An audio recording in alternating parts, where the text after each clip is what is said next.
Okay, so quick analysis of a standard game I just played. It's kind of a strange time-controlled 2:15, which gets me into some time control trouble at some point in the game. So best to avoid strange time controls. So we have a center counter game. I play kind of a strange opening move here, but I have a plan to shift this knight over to g3 and build up a kingside attack. But the computer doesn't seem to like it very much. It basically equalizes for black and gives him even a slight advantage. If he pushes, this is what I want. The knight's going to shift here to here. If he takes, I just recapture with the knight, and we have kind of an odd game. He pushes, he does what I want. Now I shift my knight over to where I want it. This is kind of a slow move. His next move also slow. Instead of these two moves, I feel like he should have just played here and been done with it. He could have then developed his bishop and his other bishop with just one pawn move instead of these two moves. So be careful with your pawn pushes. I get my bishop where I want it, so this is now going to be my best piece lined up here. Now that he's locked out of the chain, I need to be careful that he doesn't get trapped or easily exchanged.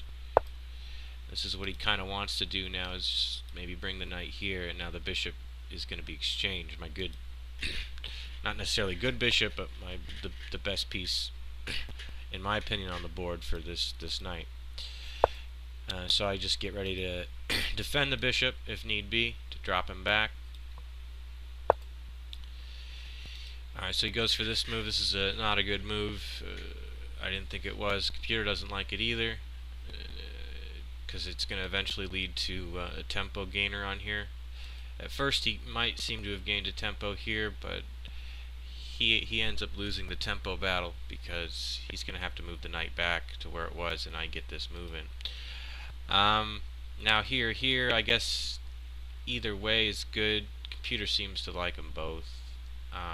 But I end up choosing here because it just gives the bishop a little more flexibility. He can now deliver a check on this diagonal or drop back here later on if I ever push the pawn. But it also has drawbacks, you'll see, because now I have to worry if he can push this move with tempo, and I have to deal with it. So definitely, there's benefits and drawbacks to almost any move in chess, obviously. Now, computer likes f4 right away, and that's usually what I always like to do, but first I wanted to defend a little bit. This square can be occupied by 3 pieces, and I didn't like any of them coming in, especially because after I push f4, a knight could slip in here, or the bishop could hit my queen and gain tempo. I just didn't like any of it, so I decided to stop it with this move. It does weaken the dark squares, and that'll end up coming back to hurt me a little bit, but I felt like it was a necessary trade-off.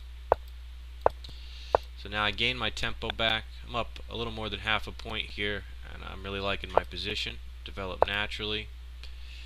I guess his idea is to maybe push here, or get the rook here and maybe open up this file. It's a little bit slow though. He needs to do something about these pawns. These are really strong. My castle, he gets ready to come here. Still up that half point. He finally does something about these pawns. Computer continues to like this move for a few moves, but my goal is to usually break here, especially if a knight came here and we're all over this square. If you can ever get him to pop here, suddenly this file's open and you're going to do a lot of damage. I move the rook here because after these exchanges and this bishop moves, then he can eventually hit this pawn. So this is kind of a slow waiting move. I was in time trouble. I wanted to gain my 15 seconds real quick. And you can see it didn't hurt me that much. Now that he gives up control here, I decide to go ahead and push it. Computer basically has equalized it at this point, but I'm really liking this subjectively. Looks like it said he should just take it, He moves the queen. Not a bad move, really. He's hitting my knight, but he didn't really foresee the fact that I could now get these pawns just locked up in his position, and it's going to hurt him. Here's his first big mistake. He should have brought the knight back and put pressure here. Instead, he brings the knight here, which is going to hurt him really badly in the long term for a couple reasons. First, he's going to allow me to exchange it, and now he can't properly cover this square, which is the whole point of this attack. And once I take it, he's going to have to recapture here, and now he's locked out this bishop. And the bishop's going to have to remaneuver itself to ever get back into the game. So this ends up really hurting him, because this bishop, you'll notice, is out of the game pretty much the rest of the game. So I go ahead and push the pawn first. I saw that after these exchanges he's going to win this, but trading this knight for this bishop is well worth it. This bishop is his biggest defender, especially now that his dark squares are so weak with these two pawn pushes having been made. I'll still have my dark squared bishop in a fianchettoed position where the opponent's lost their dark squared bishop and you have yours. That's usually going to spell doom. So he takes. I take the knight first so he can't recapture back. And now material's even, but the lack of his dark squared bishop and the fact that I have mine obviously gives me about a 2-point advantage. This wedge pawn is really powerful. This bishop is poorly placed. I mean, this rook is out of the game, but I'm really liking this position.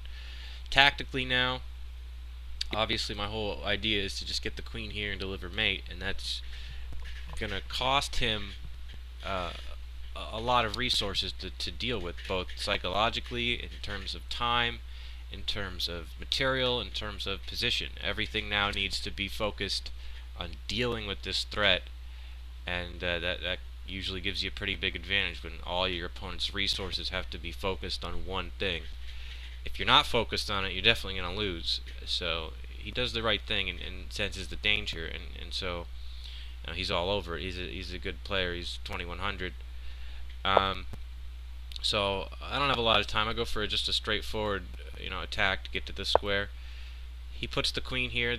This does a couple good things. It gets ready to take the pawn, but it also gets ready to slip the queen in here without the dark squared bishop.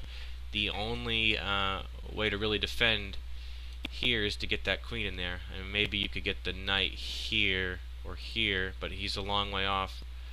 And usually you can trade that. I could trade the knight if he ended up here.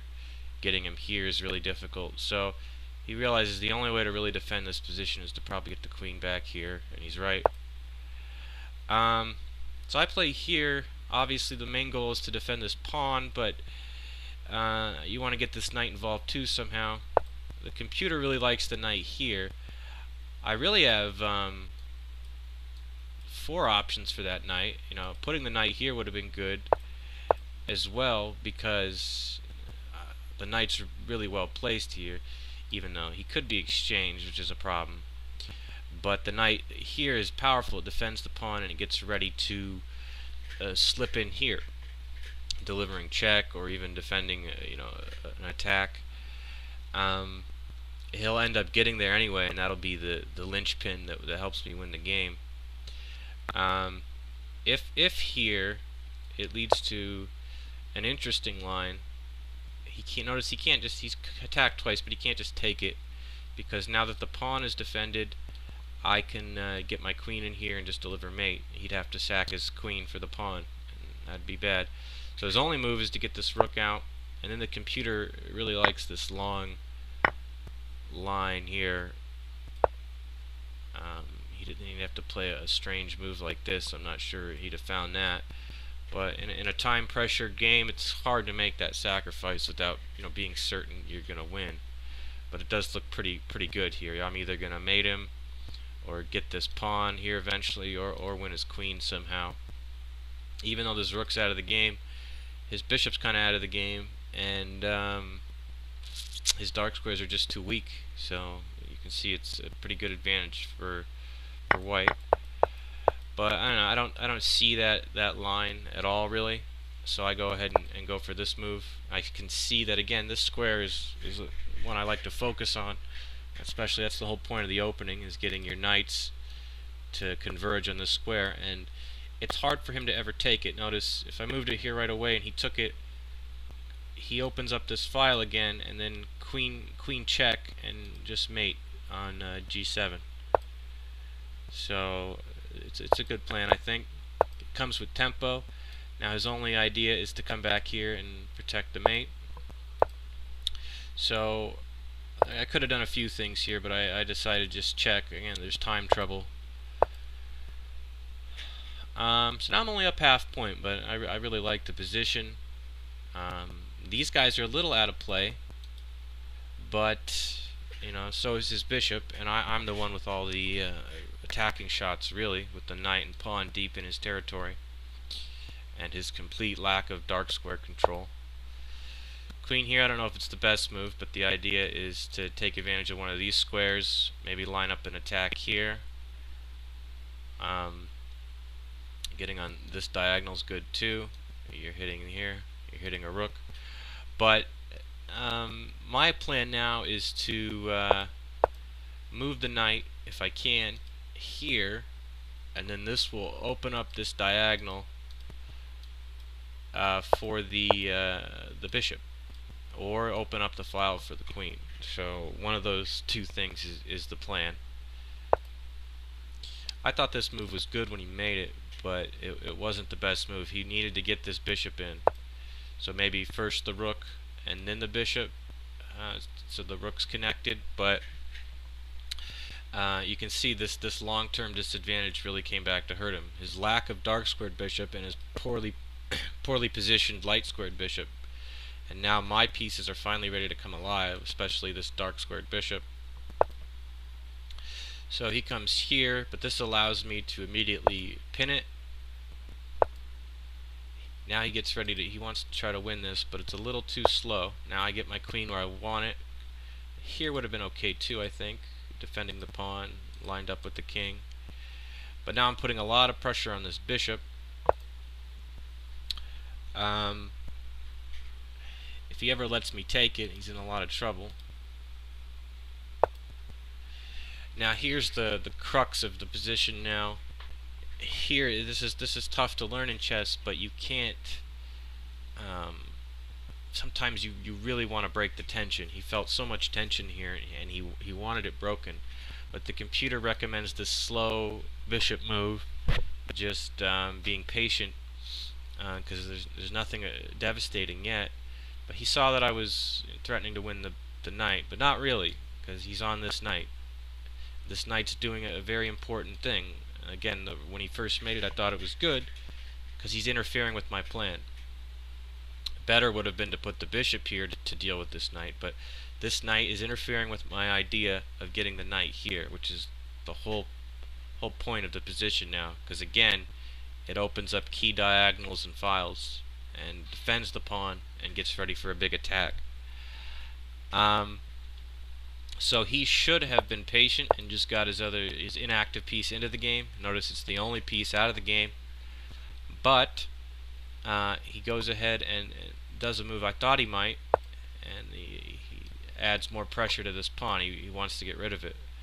But this this allows me to finally do what I want to do, bring the knight back. So now I've defended the pawn.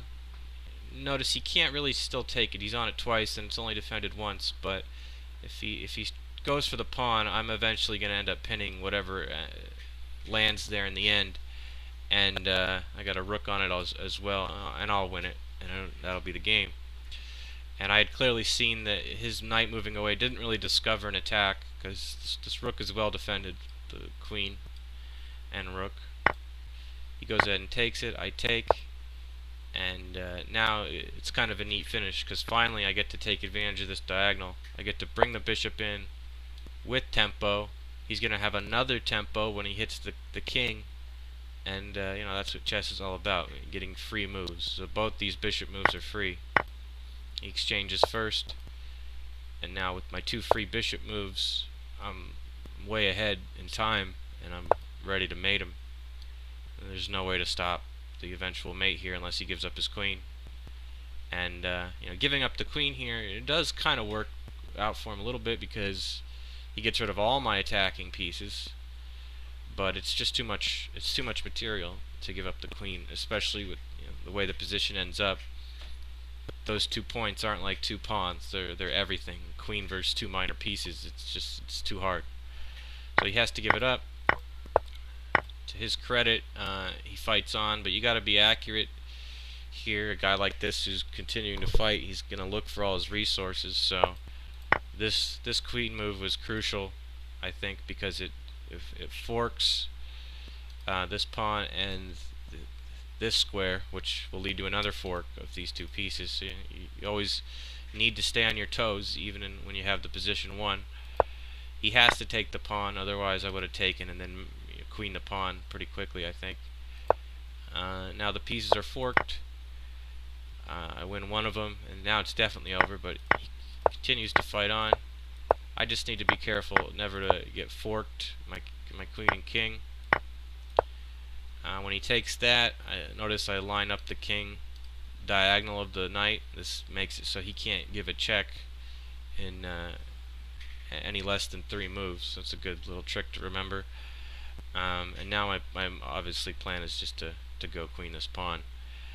We play out a few more moves, and this is queening quickly, and he's getting mated soon, so he finally resigns.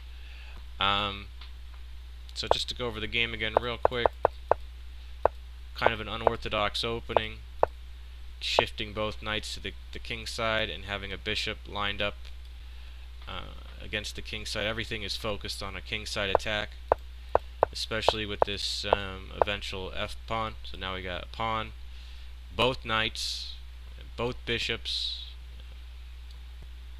Everything is gonna come in.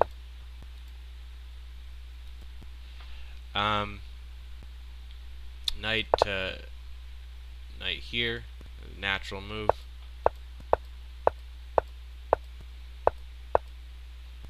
This break was one of the key moments, I think. Computers still like this, but this is one of my favorite ideas, is to rip open the F-file this way, hoping that he sometimes recaptures here. This is probably the key moment, is when these 2 pieces exchange. Now he's lost that dark square control.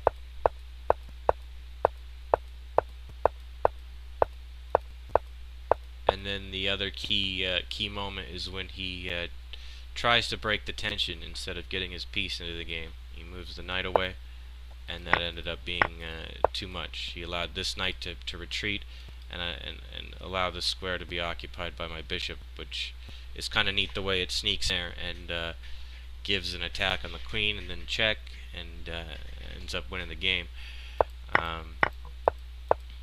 Getting a bishop in your opponent's position like that usually spells the doom.